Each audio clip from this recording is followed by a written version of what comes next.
શાંતિથી શરૂ થયેલો દિવસ મારી માટે સ્પેશિયલ બની ગયો. ગુડ મોર્નિંગ ગાઈઝ, ડે 47માં તમારું સ્વાગત છે.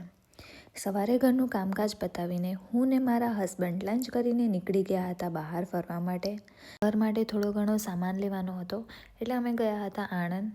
ત્યાંથી અમે નીકળી ગયા હતા અમારી શોપિંગ કરવા માટે. ખુશી નવી વસ્તુઓ મળવાની નથી, પણ ખુશી એ વાતની હતી કે આટલા બધા ટાઈમ પછી અમને ફાઇનલી જોડે હરવા ફરવાનો ટાઈમ મળ્યો, એકબીજાને ટાઈમ આપ્યો, એકબીજા જોડે વાતો કરી.